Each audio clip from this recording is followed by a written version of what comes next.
And there's a deeper truth in that, because you can see the seemingly bad things in your life have a purpose too. The suffering has a purpose. It is here to awaken you and to get to the point where it is no longer required. Suffering is no longer compulsory. It's optional, and if it's optional, you say, I'd rather not have it. Challenges continue to come, but they're no longer transformed into suffering. That's the difference. Challenges continue to come, but challenges will then, if you no longer transform the challenges into suffering, becoming, in other words, becoming an unhappy me, complaining and unhappy, and what then the challenges do, they just intensify the presence in you when the next challenge comes. Instead of pulling you back, they intensify the presence. And that's why you still need challenges. Life knows that. The intelligence that pervades the universe knows that, and it will give you challenges. And then, especially if you begin to drift out of presence for a while, life's getting too easy again. Okay. And then suddenly, oh, right, okay, I forgot. Right, okay. Oh.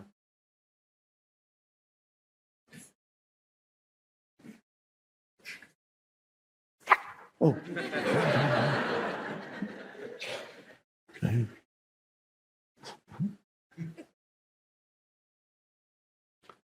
And what applies to an individual applies also to the collective. There is an enormous amount of suffering generated by the collective of humanity. In other words, humanity causing its own suffering through being trapped in the collective ego, through being trapped in mass psychosis, creates havoc on the planet. And then collectively, it drives humanity to a point of awakening.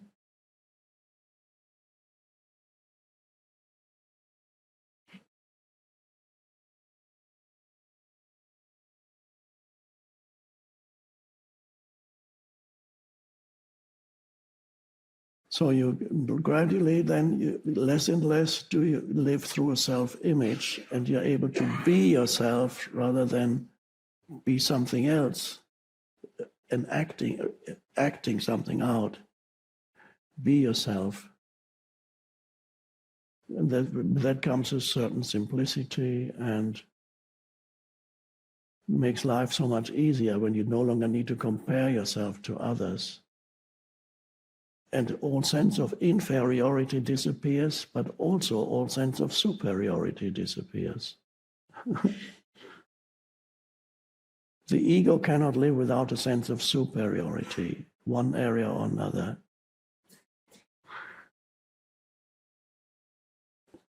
Even if you consider yourself the greatest victim, it's a sense of superiority. So the ego needs superiority and it fears inferiority. You step out of that, superiority and inferiority become meaningless. That makes life so much easier. Also relating to other human beings becomes so much easier.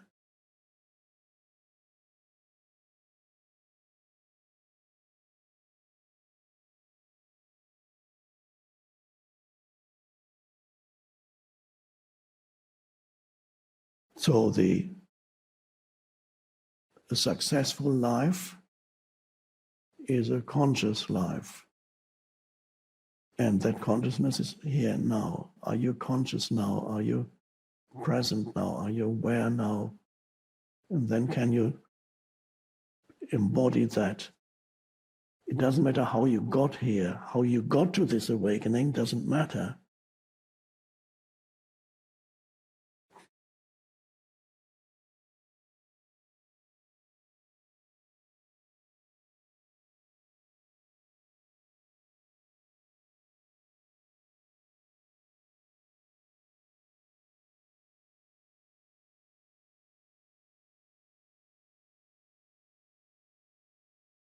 Oh, I have another book recommendation for you. Obviously, it's a Greek philosopher.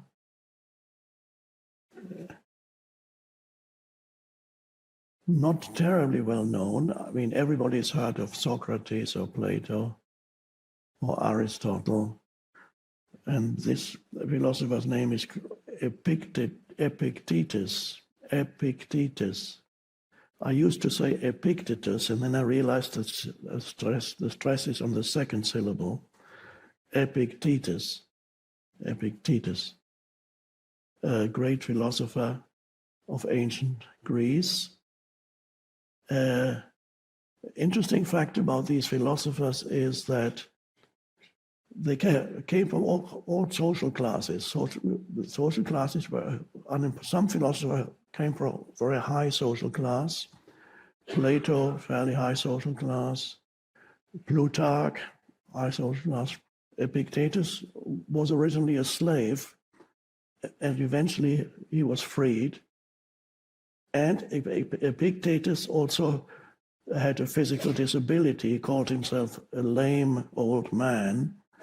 So he probably had some kind of paralysis. So he learned his philosophy through suffering, through being a slave for many years, through being burdened with a physical disability, probably some kind of paralysis. And he became a great philosopher. And his philosophy is very simple.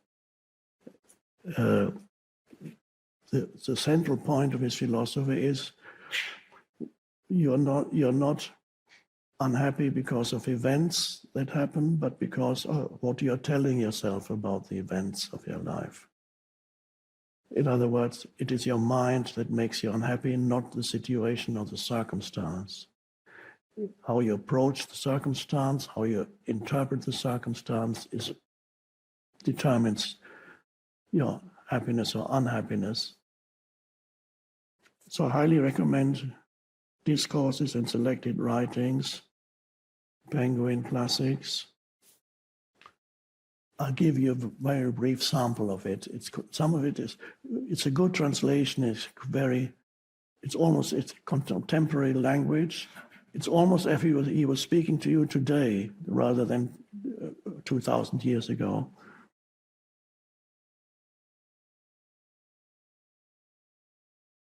This is just a little excerpt. Nothing can trouble or upset me or even seem annoying. Instead of meeting misfortune with groans and tears, I will call upon the faculty especially provided to deal with it. The faculty especially provided to deal with misfortune, so-called misfortune, is what you could call resilience, fortitude, but ultimately presence. I will call upon the faculty especially provided to deal with it. Now somebody says, but my nose is running. What do you have hands for, idiot, if not to wipe it? But how is it right that there be running noses in the first place? There must have been a dialogue between a disciple and him. But how is it right that there be running noses in the first place? Instead of thinking up protests, wouldn't it be easier just to wipe your nose? What would have become of Hercules? Hercules, the mythological figure who did the labors of Hercules, who performed incredible feats. What would have become of Hercules, do you think, if there had been no lion, no hydra, stag or boar, and no savage criminals to rid the world of? What would he have done in the absence of such challenges? obviously he would have just rolled over in bed and gone back to sleep. So by snoring his life away in luxury and comfort, he never would have developed into the mighty Hercules. And even if he had, what good would it have been done to him? Would it have done to him? What would have been the use of those arms, that physique, and that noble soul without crises and conditions to stir him into action? We are here to face challenges. And the challenges are here to awaken us. And we are not here to avoid challenges, to continuously seek out comfort zones.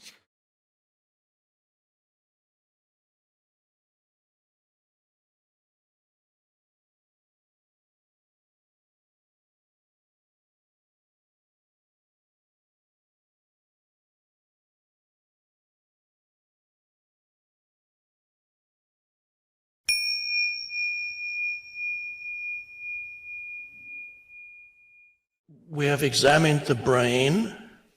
We know quite a bit about the brain, but in reality we know very, very little. Scientists don't even know what is a thought, what is a material, physical representation of a thought in the brain. Nobody knows.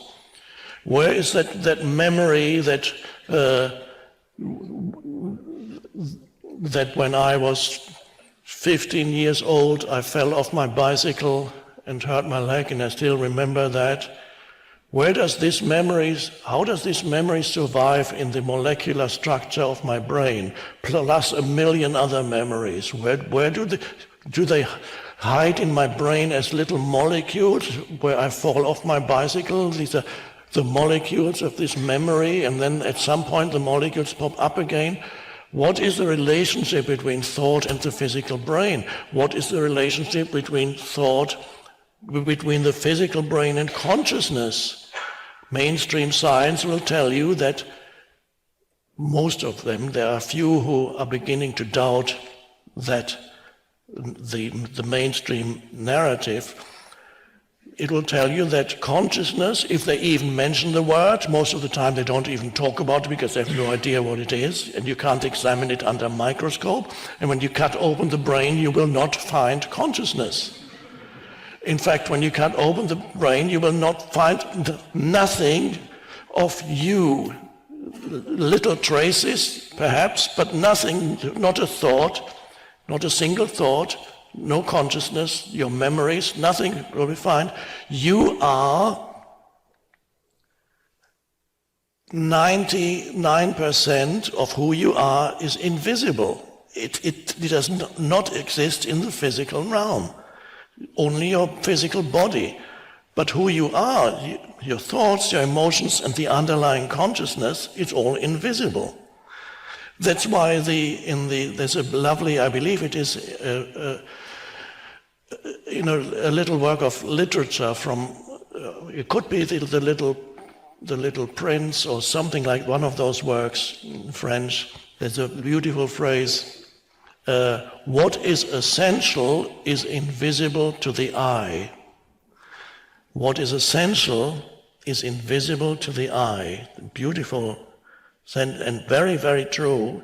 But that means all the things that are essential in human life, of course, love, joy, a sense of aliveness, all your emotions, all your thoughts, they are invisible to the eye. Consciousness is invisible to the eye, which means you cannot find it with your senses. You can't see it or touch it.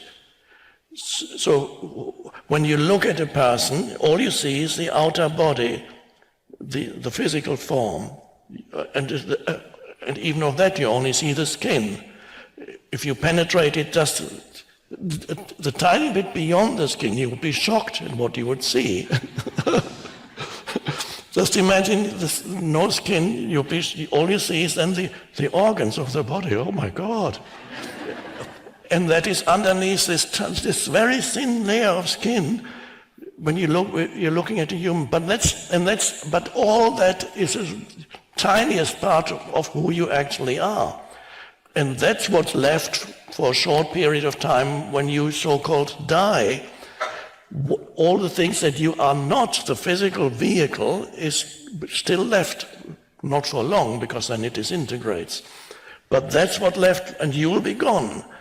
The body is still there. The essence of, not just the essence, your entire being is invisible to the eye. So even the greatest microscope cannot figure out all the aspects even of your personality, let alone the deeper levels of your being. So the big question about consciousness is, what is the relationship between the physical brain and consciousness? Mainstreams, undoubtedly there is a relationship. There's no doubt about that. If you hurt the physical brain, you will lose consciousness. That's a conventional expression. As I often say, if a brick falls on my head, hopefully by saying it, I'm not manifesting it right now. If a brick falls on my head, I will not be able to continue to speak. Now, is that proof that consciousness is produced by the brain? Many people will tell you that that is proof that consciousness is produced by the brain, and the conventional expression is consciousness is a byproduct or an epiphenomenon of mind act, of the chemical soup in the brain. Many scientists actually deny that consciousness even exists. I don't know where they're going with that, because to deny that consciousness exists, you need to have consciousness.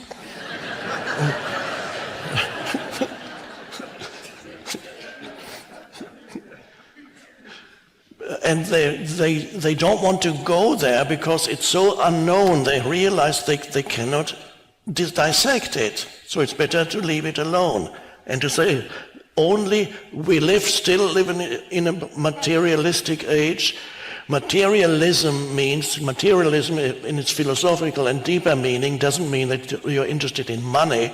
Materialism in the deeper meaning means that you believe that physical matter, that everything in this world can be explained with reference to physical matter, atoms, molecules, and basically matter.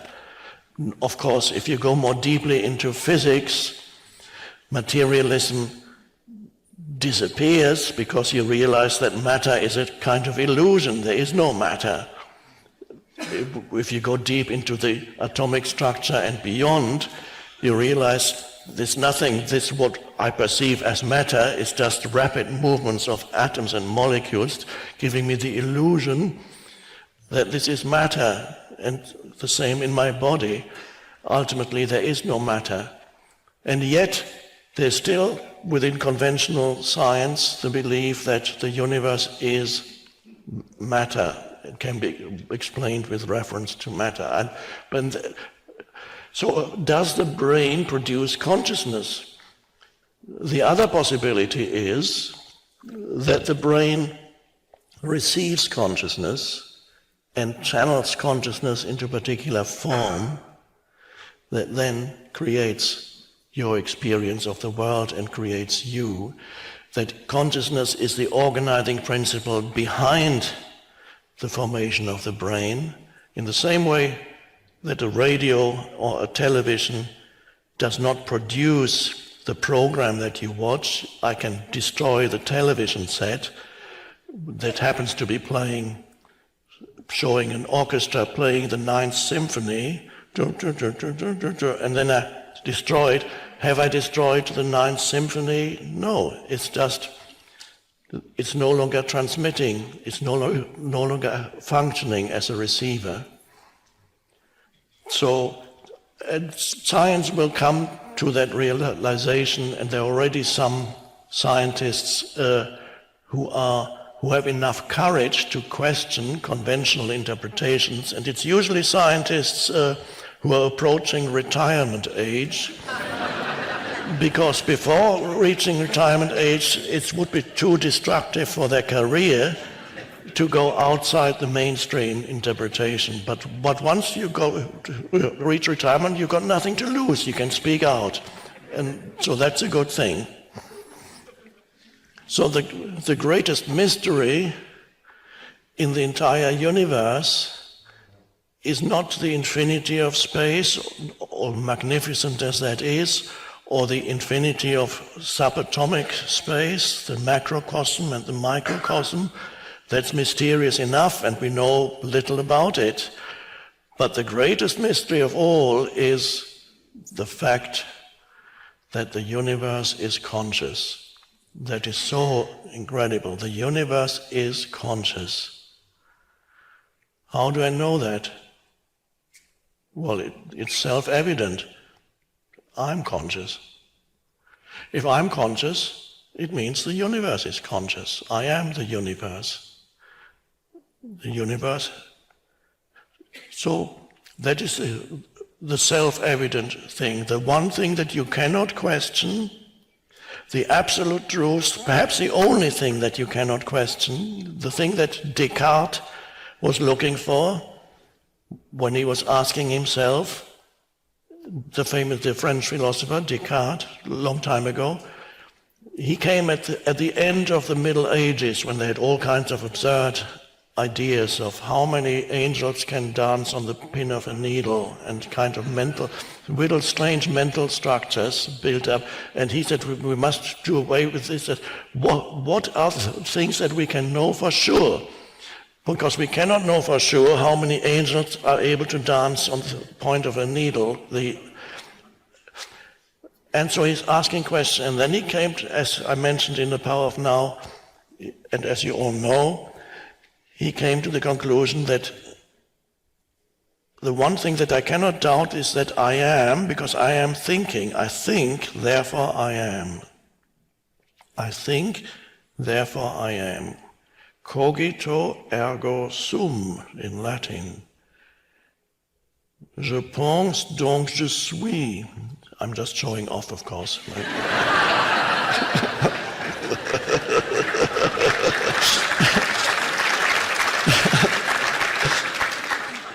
Now, he was thinking all the time. He did not realize that thinking is an aspect, a manifestation of consciousness.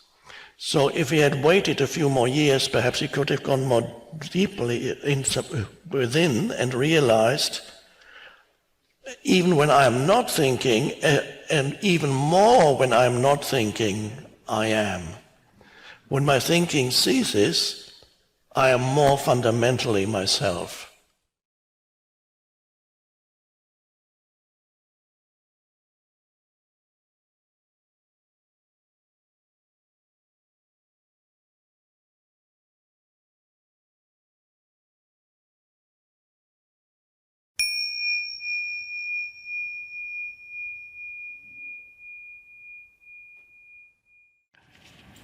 Einstein said, I want to know the mind of God.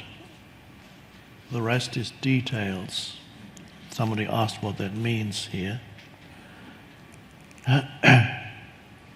And of course, the mind of God is consciousness. Consciousness is the light that emanates from the... Consciousness is not God in the same way that the light of the sun is not the sun. And yet, on the other hand, the light of the sun is one with the sun. But you couldn't quite say this light, this is the sun.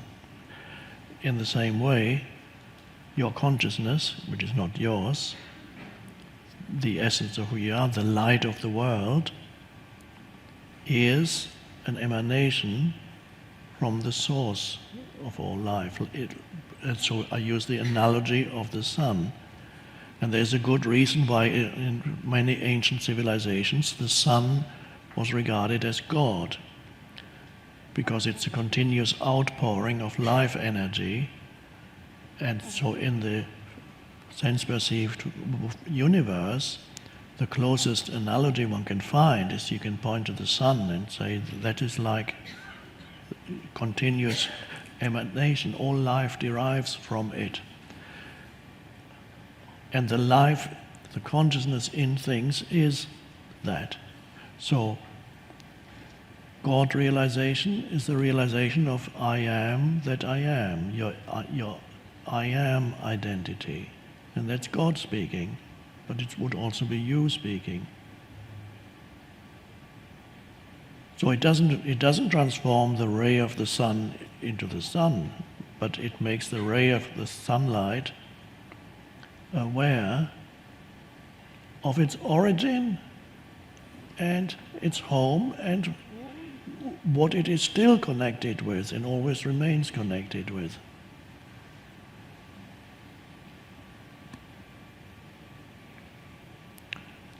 At some point we need to transcend the naive beliefs in what God is as a controlling figure that created the world a long time ago, and then he walked away and lost interest, or maybe he's still interested, but somehow things are not going well. Or he's condemning people for being dysfunctional, and then, of course, there are many arguments you could raise against that kind of view of God, and that's the traditional argument of people who don't believe in God, believe in God, who say, if there were a God who controls everything and supposedly loves people, or maybe not doesn't love, but he's controlling things, then if there is a God, how would he allow all that suffering and evil to happen in this world? Therefore, they say, there is no God. Or they say, therefore, God is morally inferior to us, because we can see the injustices and the terrible things that happen in this world, and we are touched by it, but God isn't. Therefore, God is some inferior creature that created the world out of malevolent intent. That was actually a belief held by many of the Gnostics, ancient Christian and pre-Christian group of people who otherwise had also some interesting teachings, but they believed that the entire physical universe was the creation of a malevolent deity, an inferior deity. I can see why, in some way, but it's not the case. So there isn't a controlling figure there that is. So we need to go beyond that image, that anthropomorphic image of a paternal authority figure, and realize that God is the life in all beings. God manifests as the life in all beings. God is the consciousness in you, is the emanation of God. God lives through you. Everything that happens, humans, God is suffering in humans in a way, you could say. That's what the Christian teaching means. So it is a gradual emergence of consciousness, and the suffering is more like a dreamlike thing to God. It's like a bad dream, as in the process of emergence of that God consciousness into this dimension. So human beings are not autonomous entities. It's not you, your consciousness, his consciousness, her consciousness. Every human is a temporary expression of the one consciousness.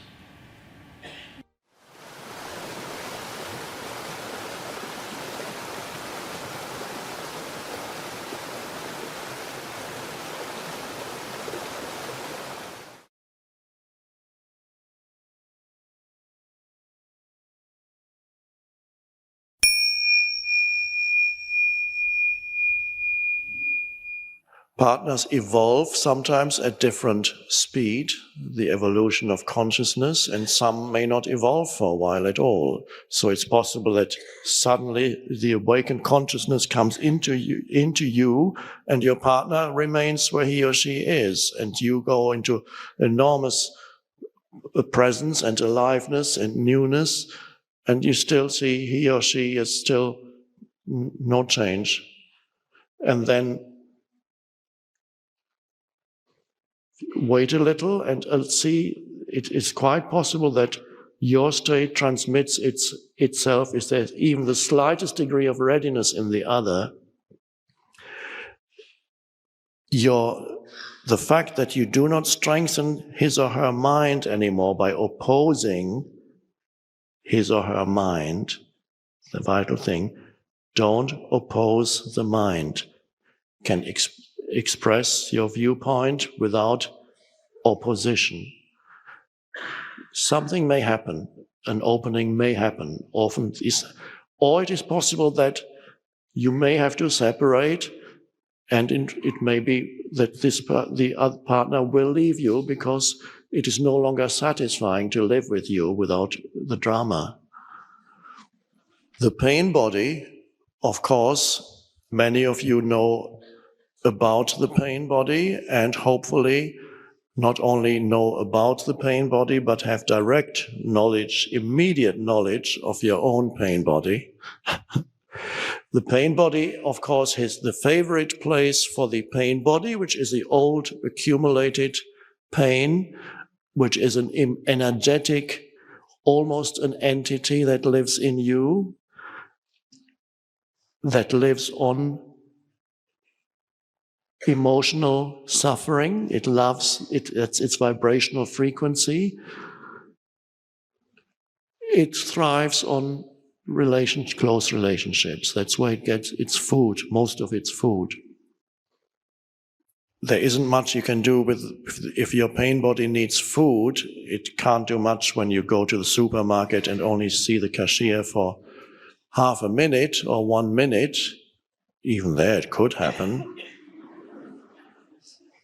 I've been standing here for 10 minutes and you've been talking to this customer instead of serving me. But favorite place for pain bodies to renew themselves are families and intimate relationships. That's their place. And so you will know your partner has a pain body, which occasionally takes them over and makes them say and do things that one could say they're completely out of character. Well, yes, it's unconscious. It comes as a surprise when you start living with a person and you've experienced their pain body after perhaps 2 or 3 weeks for the first time. And that used to be the big surprise when people got married. Nowadays, often people live together for a while before they get married, so they already know that the other has a pain body. It's good. And you haven't committed yourself yet. You can still get out.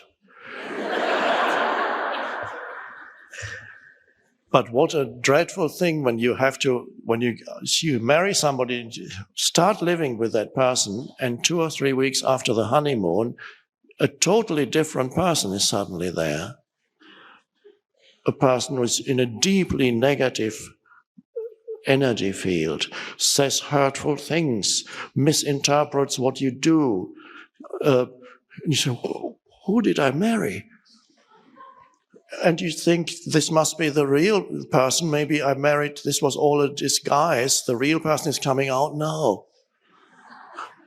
That's, of course, not the case. It's not the real person, it's the pain body. And where's yours? Oh. Your partner's pain body wants yours, wants your emotional reaction. Pain body is an emotional aspect of ego. It's part of the egoic consciousness. Pain body needs to be recognized in yourself and the other as it arises. It's not usually there all the time. That would be dreadful. But it comes periodically. And then you go back to normal for a while, and then it comes back. And so you need to recognize it, be there as the space for it, be the presence in the other and in yourself. Perhaps the most destructive thing in relationships is the pain body that people carry around with them, that takes them over and makes them, even sometimes people who are already awakening, they still periodically get taken over by their pain body and completely lose consciousness, are then completely identified with that energy field. It uses their mind. It rises up when the pain body needs to renew itself, feed on somebody else's reaction. It moves into your mind, and every thought you think is the thought of the pain body. It completely, the emotional energy field takes possession of your mind, which is probably, if you're not conscious, is probably problematic enough as it is, even without the pain body. But then the pain body rises into your mind, and then if you observe it in your partner, because if it happens to you, you can't observe it anymore. The presence is lost, but you can observe it in another more easily. Every word they say to you is the pain body speaking through them, as if an entity, and in a way it is like that, had taken possession of them and is now using their mind and speaking through their mind. You need to know that so that you do not react as if that were who they are. So that is where a degree of compassion comes in, when you recognize that they are being possessed at that moment by this entity called pain body. That helps to know it. But this entity is very cunning and knows exactly how to get an emotional reaction from you. It will accuse you, blame you, it knows your weakest points, and it will go in there and press all the right buttons until you finally go, oh, oh, and your own pain body has awakened, and you're in the grip of it, and you start shouting, and whatever form the pain body takes. Or you may be present enough, and so that you don't get taken over by your own pain body. But even being in the grip of the pain body, if you're awakening, if the new consciousness is arising, there is a good chance that at the back there is still an observing presence. And you are able to say to your partner, I think my pain body has just come up. I can feel it. There it is. And if your partner's pain body has not come up yet, then he or she can help you to stay present with it. You can address it, see, it happened just at this moment when you said that, or that happened, that, and now I can feel it. Okay, let's stay with it. You may also point out to your partner that the pain body has come up when you observe it, and if you're lucky, there's still enough awareness there to recognize it. But the pain body is very cunning. It may even be that your own pain body is coming up and you're accusing your partner that their pain body is there. Whoa, very cunning. And of course, the interesting thing is if somebody says to you, there's your pain body, if there's a reaction, then he or she was right. What do you mean, my pain body? If there is an open looking, you say, that's my pain body? Okay, well, okay, let me just feel into this. Then probably wasn't. My pain body? Well, that's strange. Didn't feel like a pain body, but maybe.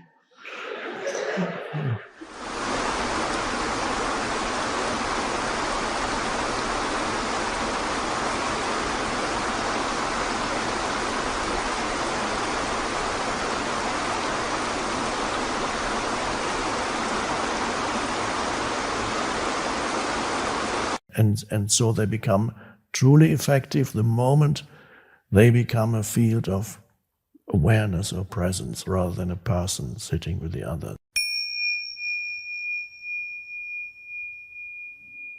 In case people don't need, when he says, I have been a frequency holder, some of you may not know although I mentioned it somewhere in a book. A human being have different callings and different destinies in their whatever they do as a person.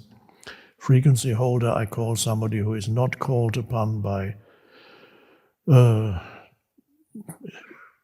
desire or a destiny to do something big, to create a big enterprise, to have a big impact on the world, to set up some big structure, to manifest something big, but somebody who is happy doing small things with great care, love, and most importantly, doing small things in a state of presence. So a frequency holder could be somebody who is mainly does gardening or does a handicraft job and gives it.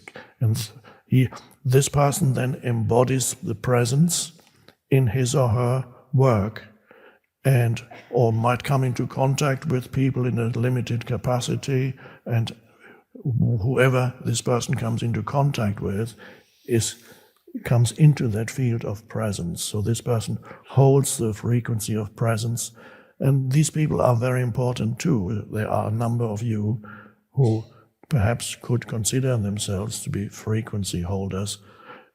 Frequency holders have a hard time in this world because our civilization is not geared towards giving them an officially recognized place. In medieval times, Middle Ages, of course, a frequency holder would become a monk or a nun or a hermit, and that was to be, there were millions of them, and so it was a very recognized calling. But nowadays it's not. Many monasteries are closing down. So frequency holders have to kind of carve out a niche for themselves where they can hold the frequency of presence. And a human being who is present affects not only those humans who come into contact with him or her, but a human being who holds that frequency of presence, even if what he or she does is no longer important, the consciousness behind it is what matters, and this human being affects far more people than is obvious on the surface of things, because whatever happens to one affects the totality, because all humans are connected at a deeper level. There is such a thing as a collective human consciousness. Oh yes, what was the question? Oh yes, life. He's becoming now a life coach, which is a step. He can still be a frequency, but it's a little bit of a step beyond being a frequency holder, and is a little anxious and nervous, but at the same time also grateful and joyful. The question often that arises, am I ready for this? Am I ready to help these people who come with problems to me? And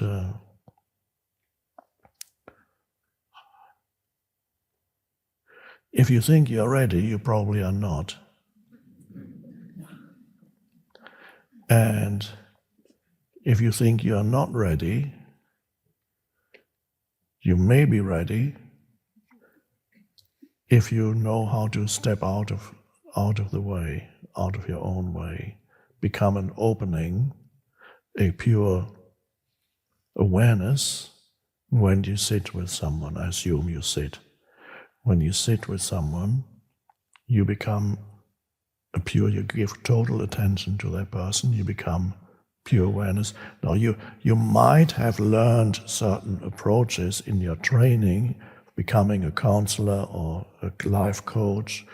You've probably had training, and there are certain modalities, they vary. There are different modalities of psychotherapy and counseling. So whatever modality you were taught, of course, you will attempt to apply this modality.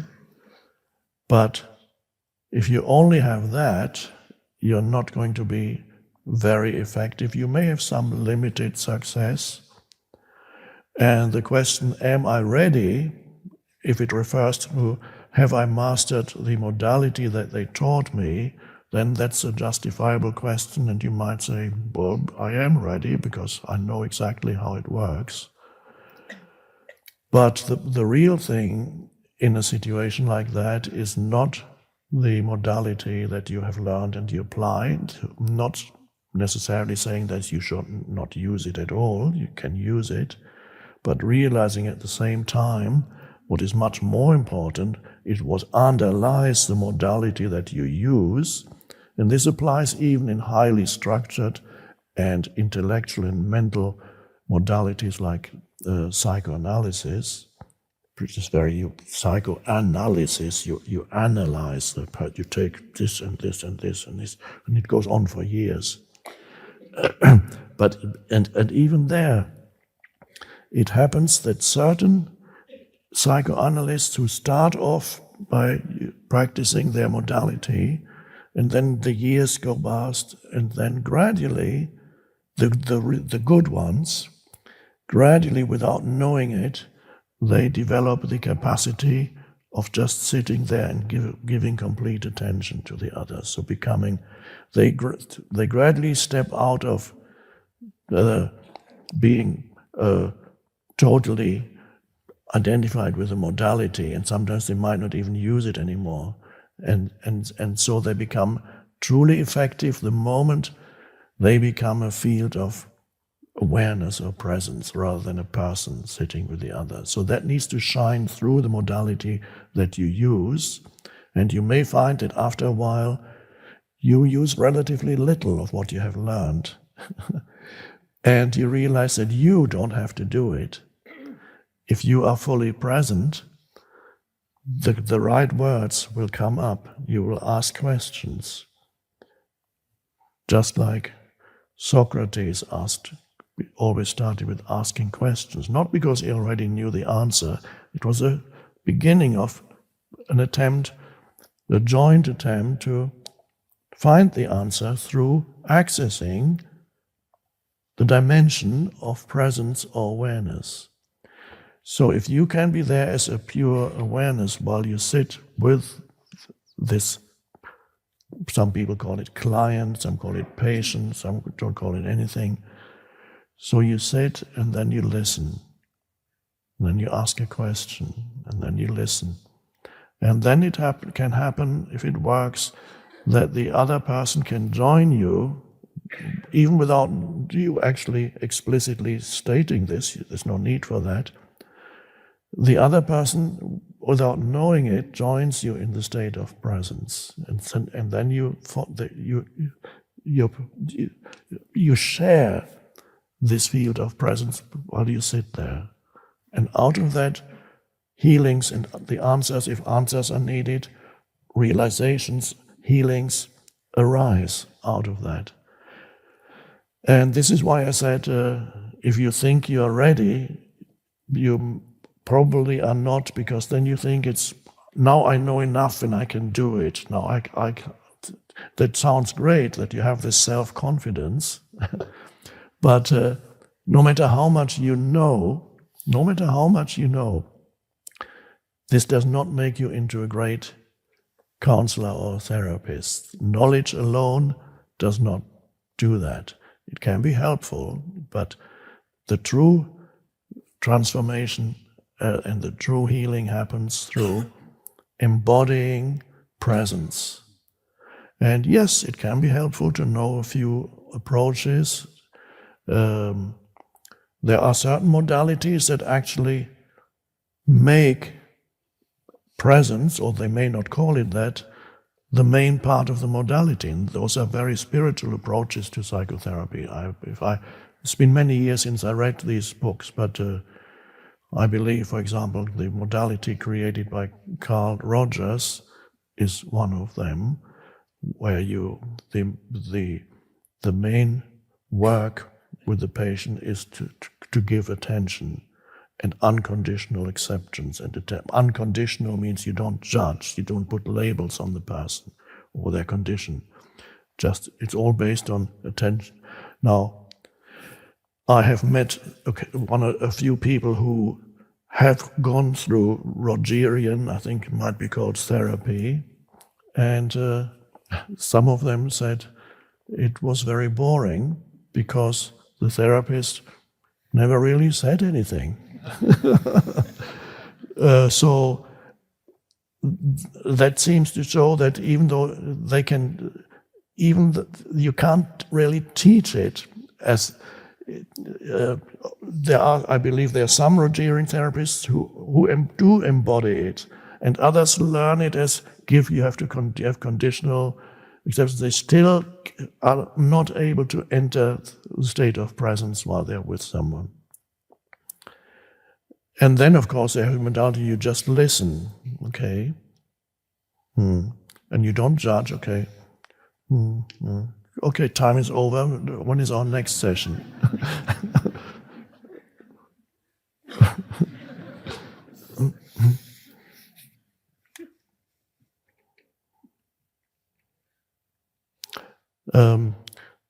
This is also, of course, in any capacity, then quite a few of you are already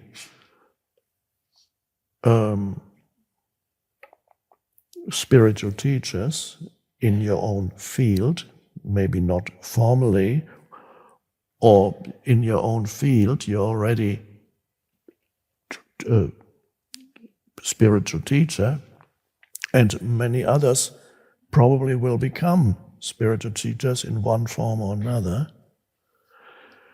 And so it's important that no matter through what kind of form you do your spiritual teaching, whether the entry point is body work, or the entry point is counseling, or something else, or nutritional advice, because even there that can quickly become spiritual teaching. Always realizing what the foundation for it all, where the power, you need to access the power of consciousness while you are with someone. And you don't need to be fully awakened or enlightened in order to be effective. It helps, but you can be effective. I've met quite a few people who are effective in the situation, in the helping situation. They are totally present. When they go back into their normal private life, less so. And sometimes the people who work with them, when they happen to observe these people or accidentally overhear something, they on the telephone talking to their bank manager or something and getting really upset. And then there's, this great person who I thought was so enlightened and is giving me all this advice, gets so upset when he talks to the bank manager. Just only a tiny example. He gets upset in many other situations even more. And yet, in the teaching situation, it can be very effective. So there are people, many who in that area, they can enter presence. And then in their daily life, sometimes they can and sometimes they can't. The ego reasserts itself. There are spiritual teachers also who do spiritual teaching, sometimes even on a large scale, can be very effective. But if you saw them in their private life, you would say, oh my God.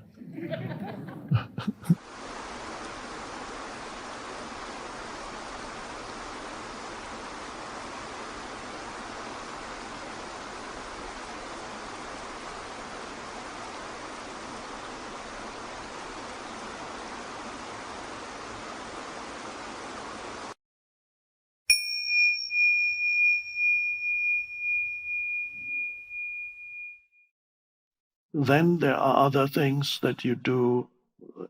As you know, I often recommend when you get into your car, maybe you do that already, you just mentioned something about the car. When you close the door of your car, give yourself 30 seconds to just be present. Unless it's an emergency, then you should go to the hospital or wherever you're going. So give yourself 30 seconds, but it has to be done in the right way.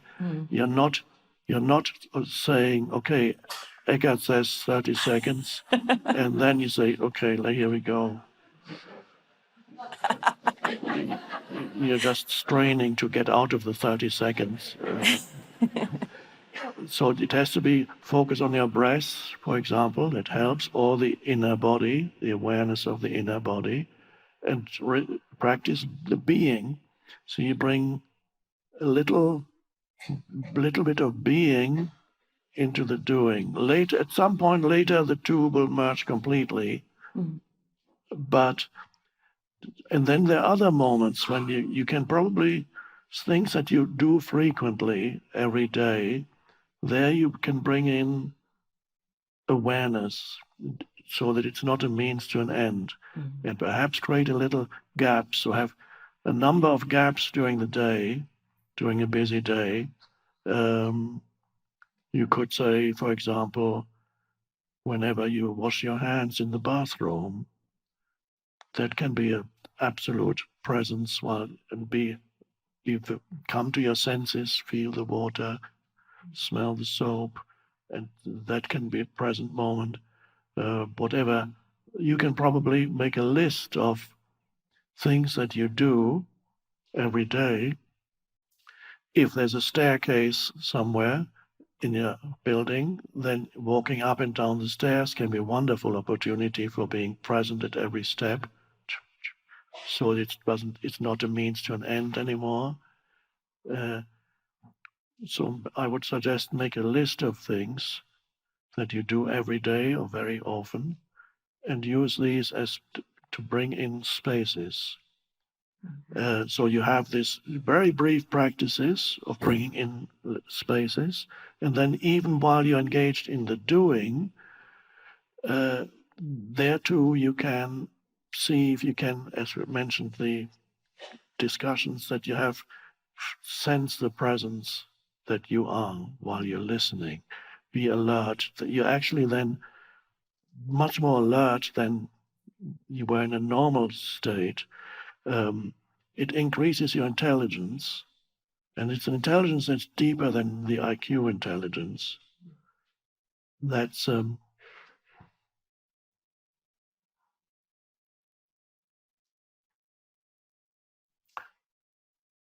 something that I find in my life that arises, because I also practice that, although I don't have discussions that often, but sometimes we meet. And this alert listening, out of that, what I find often comes is questions. You ask questions. One of the most creative ways of participating in a discussion group is to ask questions.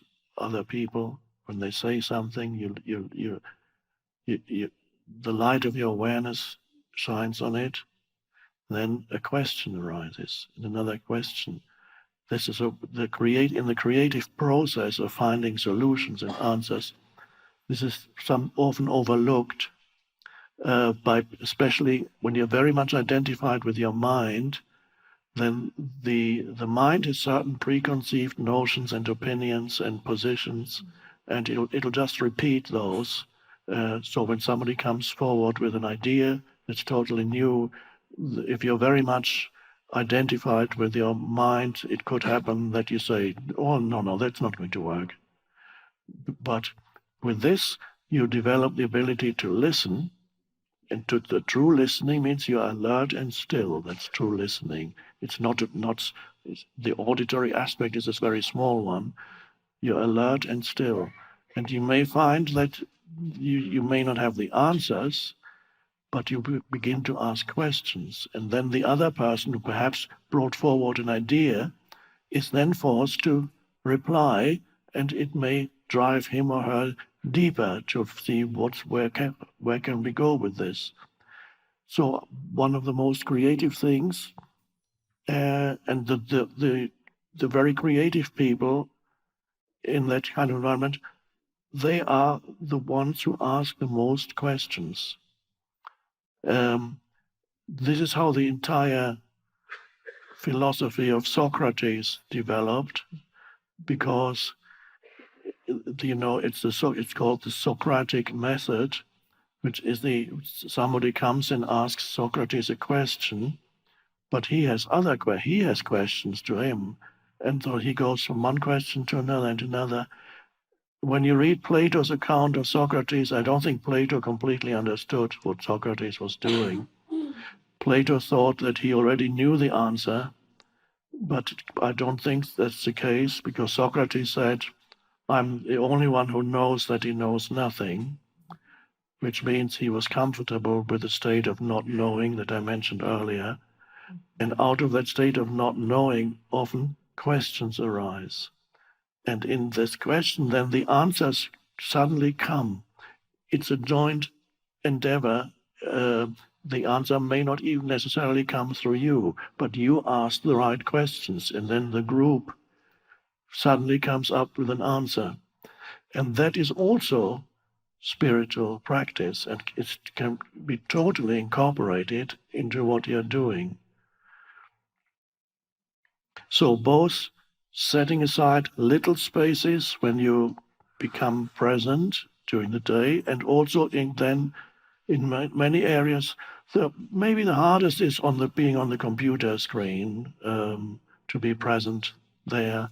But there you could practice as much as possible, have a little reminder next to the laptop, whatever it is, and have a little reminder to, for example, to be in your body, to have inner body awareness, because computer draws your attention out. You go.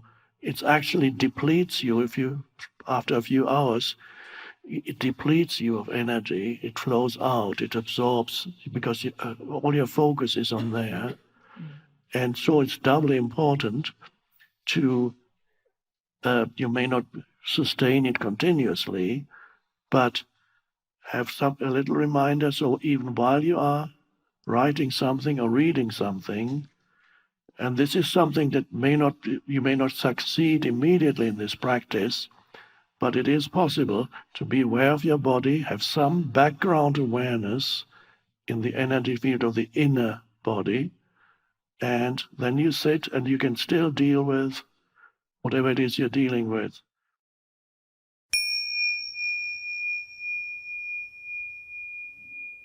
What is the role of sex in consciousness? How should it be approached as a way to be more awake? Are lust and casual sex a detriment to consciousness? Are they always detrimental?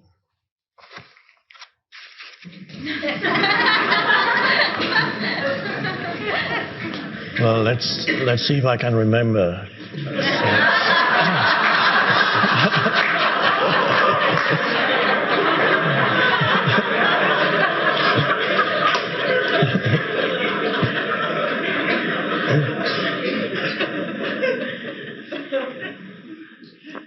No, sex, of course, is a wonderful thing. We could call it an addiction that nature has built into the human, so that they continue to survive as a species. Because if that addiction were not built in, that causes pleasure, if that were not built into the human body, who would engage in that absurd act?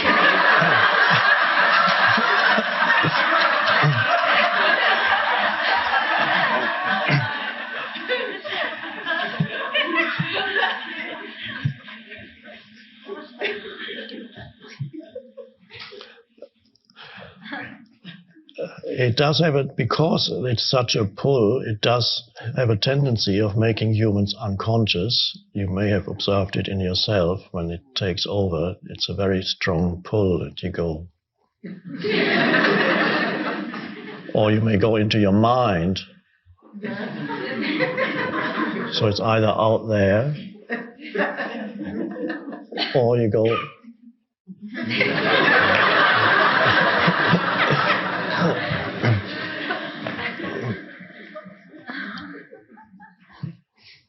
And of course, it pulls you towards where it wants to go, which is the final orgasm. That's where it wants you to go. Tantra is an ancient Indian way of engaging in sexuality without losing consciousness, but growing in consciousness through it, bringing consciousness into something that usually would make you unconscious. And the simple thing is to become the observer at any stage, so that you, let's say the sexual impulse arises for whatever reason, you see something or think of something or someone rather, to bring awareness to it without needing to take it anywhere, to bring awareness to it and just feel it and sense it and be the awareness for it. And if you're with another person, not necessarily engage in the full act of sexuality, but even if it's just a touching, to be aware with that, bring awareness to that, to the sense perceptions, so that awareness arises even as the impulse is there, you meet it with awareness. And that's a beautiful spiritual practice, and then you don't always need to take it to the end. You can actually enjoy it more than when it takes you over and makes you unconscious. I called it an addiction. It really becomes a true addiction when it takes over your mind, and then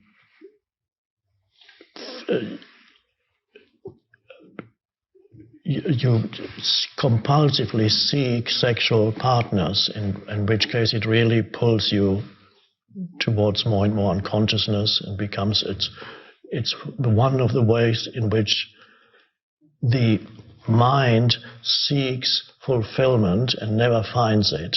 And that's where the song implies, I can't get no satisfaction. And then you need the next fix. It can become a true addiction in the conventional sense, like a drug. It can become that.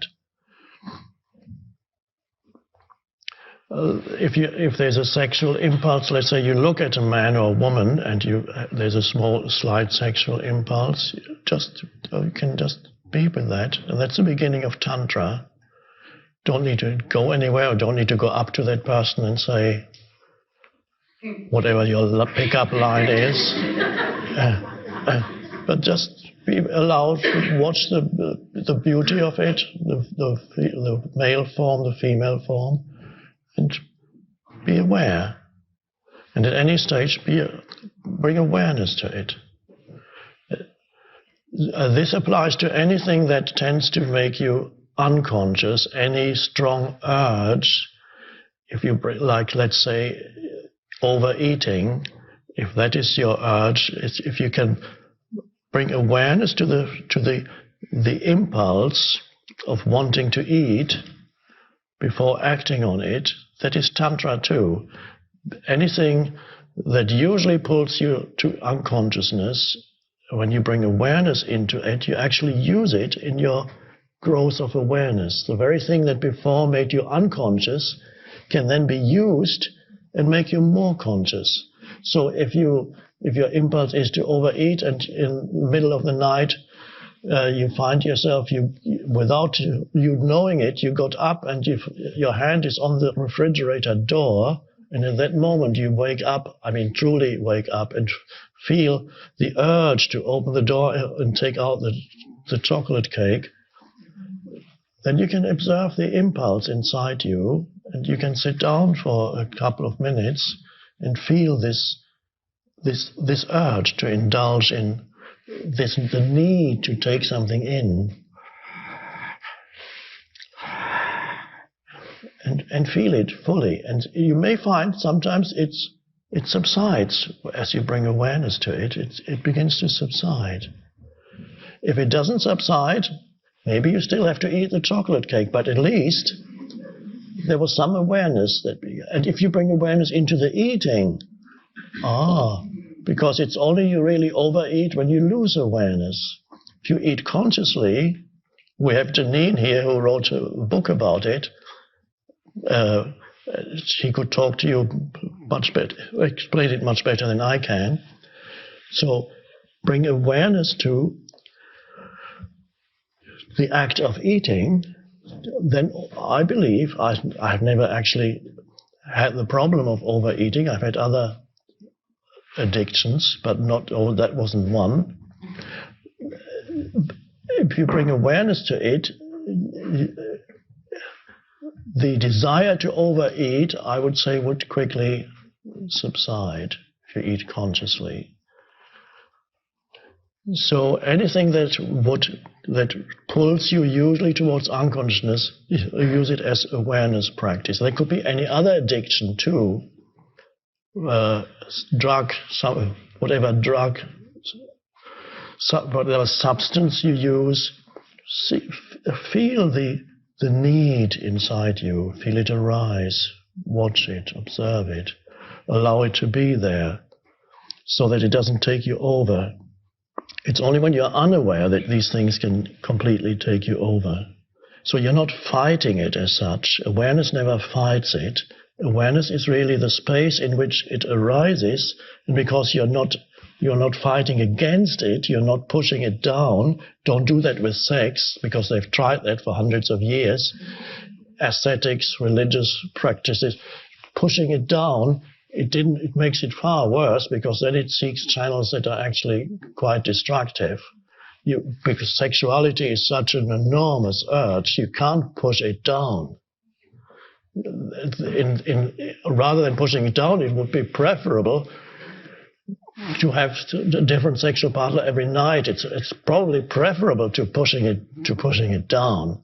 So that's not the answer. But to meet it in awareness, that's where whatever would usually be an addictive urge that makes you unconscious, meet it in the space of awareness, where then it comes in there and it goes, and maybe another wave comes, and in that spaciousness that you are, it comes in and it's like a dark cloud. It comes into the space of the blue expanse, and then it goes, and then another one comes. So whatever the impulse is, awareness is the answer, not fighting against it, and of course cutting the link also in sexuality, especially the link between thinking and the sexual urge. Otherwise, you can keep you awake at night. Thank you. I have a question about stages that we go. I read the first one, Power of Now, changed my life, and then I came to a new earth. Thank you for paradise.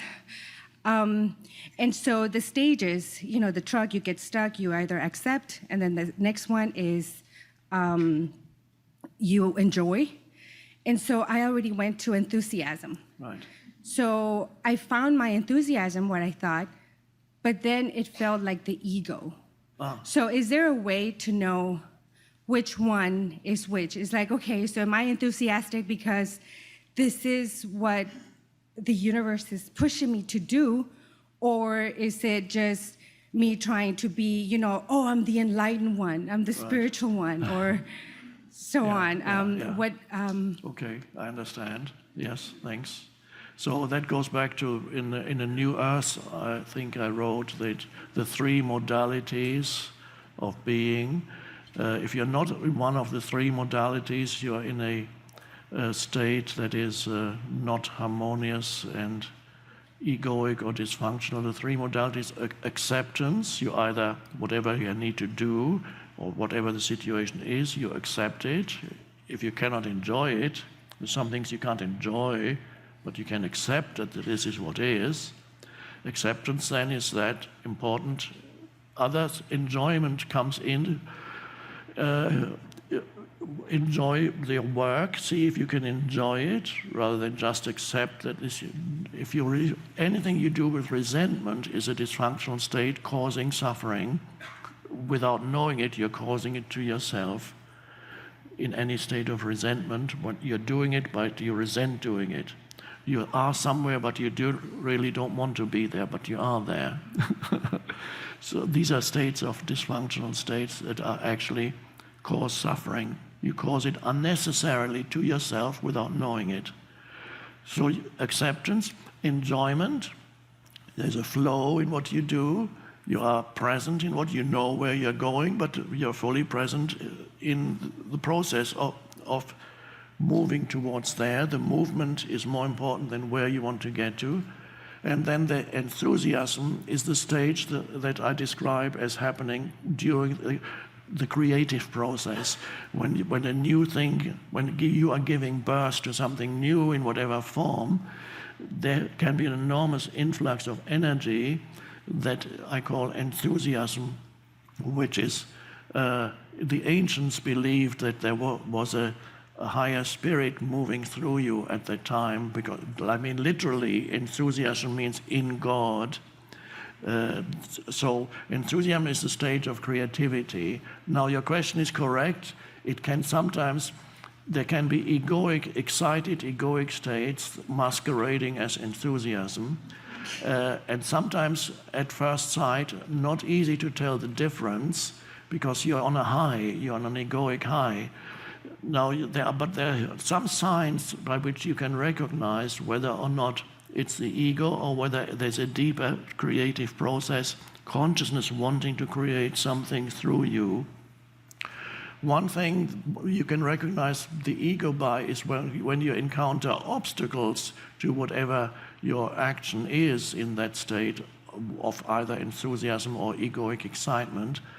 When you encounter obstacles, the ego, if it's the ego, you will quickly fall into negative states the moment you encounter obstacles to what you're doing. If it's true enthusiasm, you do not fall into negative states when obstacles arise. And obstacles will arise in any creative endeavor. It's something that doesn't mean you're supposed to stop when an obstacle arises. Then you look at an obstacle and see either you can use it and transform it and incorporate it into what you do, or you can bypass it.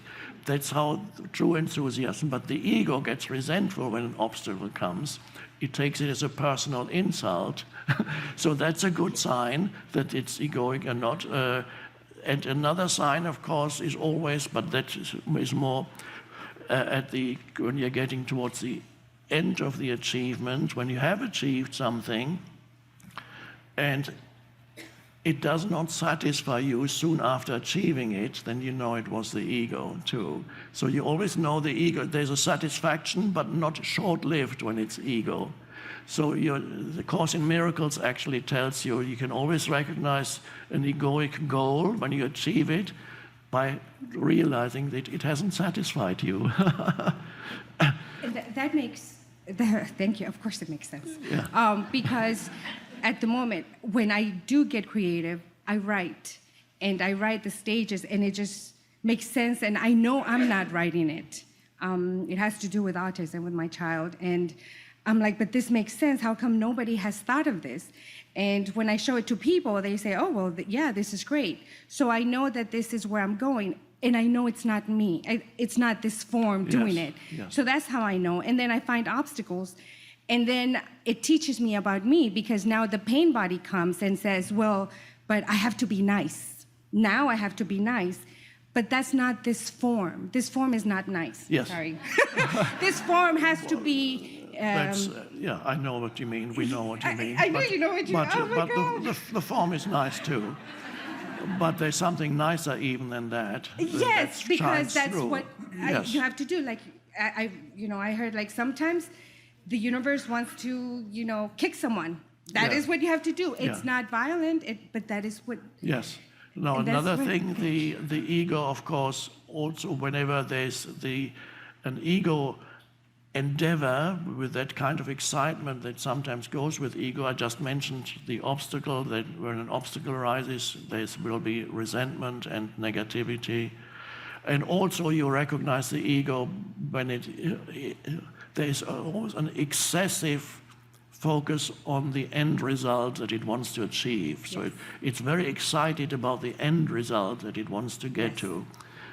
All the doing is a means to getting to the end result. And yes, it is excited about getting there, it imagines getting there, but in the meantime, the state of consciousness that underlies your action or your activity is not the highest. Yes. There can be a lot of stress arising with it, and But it's not really stress because I don't know what the end result is. Yes. I don't know. And, Yeah. and that's what teaching is like, this is not me. Because I don't know. I don't know what the end result, and it doesn't matter. It's not like it doesn't matter, but it's a different, Yes. it doesn't matter. It's like, it's okay, either or. But it's the process that when I'm going is, should I stop now? Will I stop because I have to be nice? And well, that's just how it is. But that doesn't, this feeling doesn't let me. It just pushes me. It's like, no, you have to Yes. keep going. Yes. I was like, why can't I just be nice? Why can't I just stay here and then do Okay. yoga? And, You got but it. no, this form is meant for something else. Thank you.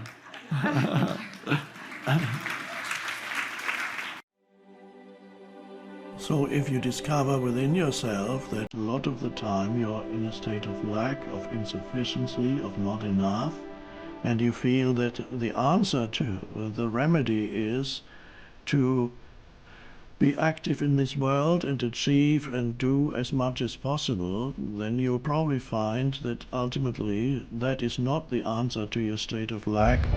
In order to transcend, to go beyond your state of lack, of neediness, of not enough, spiritual practice and spiritual realization is necessary. Focus on the realization of being. It's only there that you can go beyond that state of lack, which is ego. Go within and discover who or what you are beyond the person. My prostate was cancerous and I had surgery on it. I had been cancer-free, or so I thought, but after 7 years, cancer has once again reared its ugly presence in the region. I'm having difficulty coping with this, plus type 2 diabetes.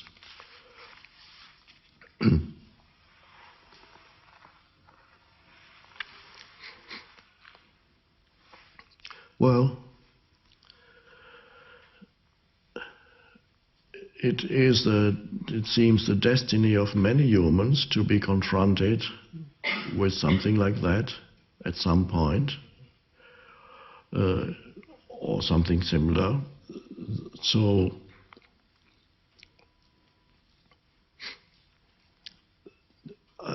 I will just explain what I have addressed before a few times with regard to serious illness, and that is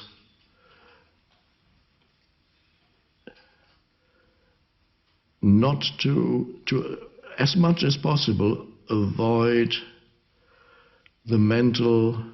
I'm not saying don't recognize reality like in the previous question, but what I'm saying is avoid an excessive mental dwelling on either the condition that has a name or me as the one who suffers from that condition, so that your mind does not continuously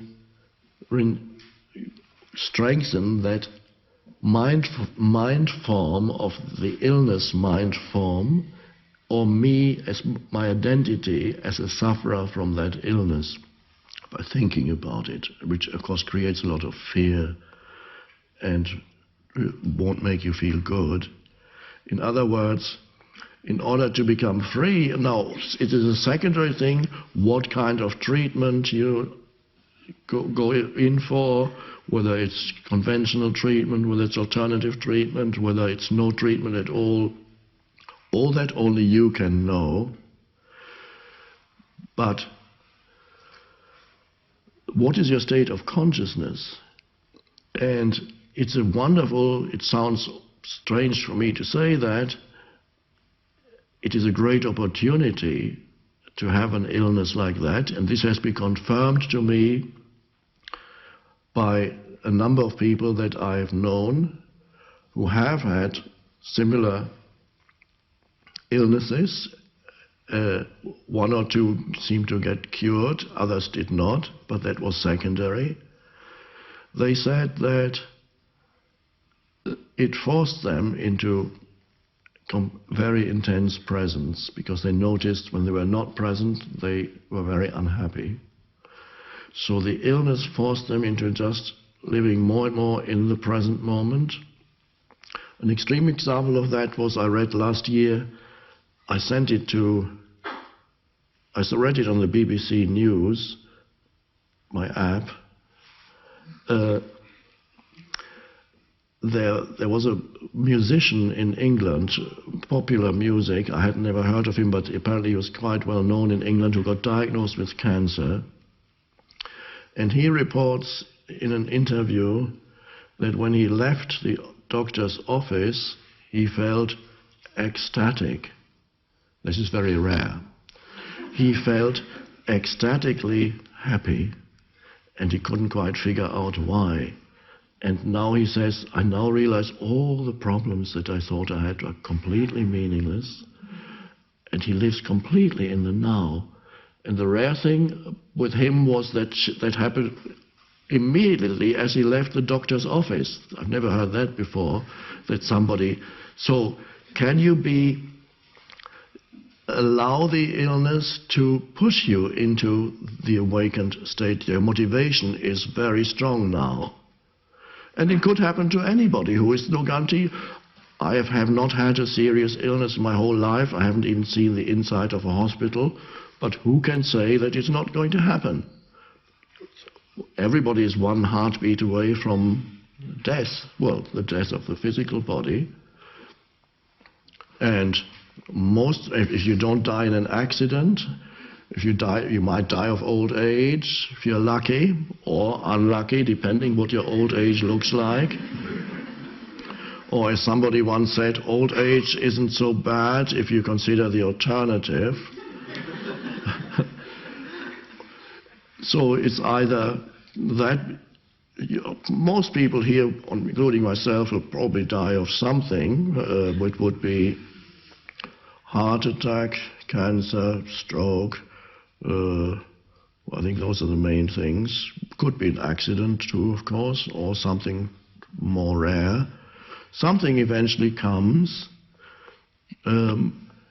So ultimately, how long your life is, although I admit, if it comes to a very young person, it may be more difficult. Young person who hasn't lived completely.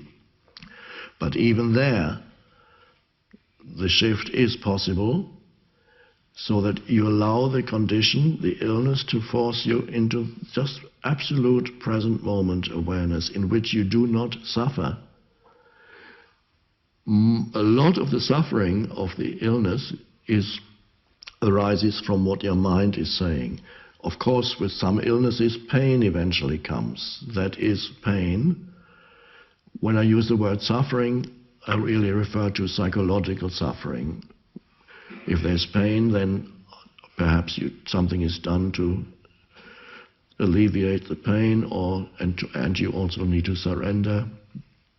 But there may be many conditions where there is actually no pain for quite a long time, but you know there is that illness. So go away from focusing excessively on the idea of illness in the mind.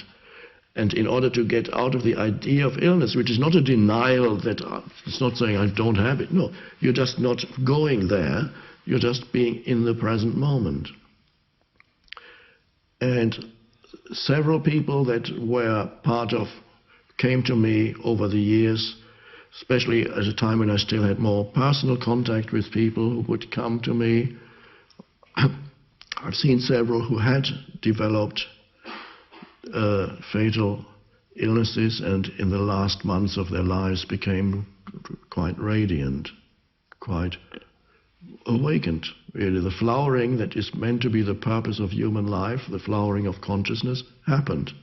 They didn't need another 25 years of life, which means 25 years of eating, 25 years of taking the dog for a walk, going on vacation, seeing a few more sunsets, and adding more life experiences. And you can add more and more, but is that the real purpose of your life, to add more? And they're good, but then you need more and more and more life experiences and add more. No, there's something else that is more vital, more important. That's the flowering, the shift in consciousness. Then time becomes immaterial, whether you have a few more months or another 20 years or 30 years. So it was wonderful to see those people becoming radiant and becoming like, in a way, like little children, because the whole personality collapsed. The ego could not survive, knowing that it had no future. If the ego really knows it has no future, either it goes into intense suffering and complaining and victim identity. Why did this happen to me? To me? Oh. Or it dissolves. And sometimes it happens to people spontaneously, even without any spiritual teaching or teacher. It just happens that they can't stand the pain anymore, and then they just go, oh. There's nobody left, nobody who says, I have an illness. No, there's just presence. And then they look at you as if they had just been born. So a deep shift happened inside them. So that is the potential awakening that's there. That illness, so-called fatal illness, can help you with that. There are situations that force you, if you allow, they force you into the present moment, and those are good things. They force you into the present moment. As you know, some people seek out activities that force them into the present moment. Dangerous activities, where you have to be so alert if you think you die, so you have to. Some sports events are like that. Most of the people participating in the Olympics, the sportsmen, they have to be, while they performing their, whatever it is, the discipline is, they're all, and they love it. They love that aliveness. They may not realize that they could have the same aliveness sitting by a fireplace.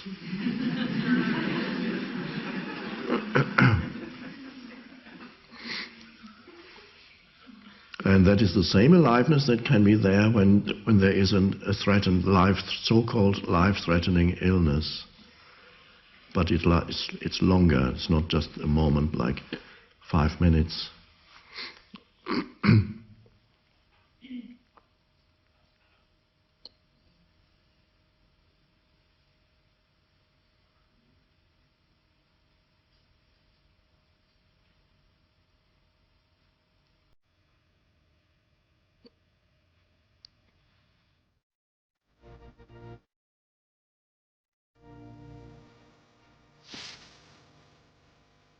This mind-made sense of self is also much more focused on the negative than the positive. To be free, you awaken to who you are beyond your history and your life situation.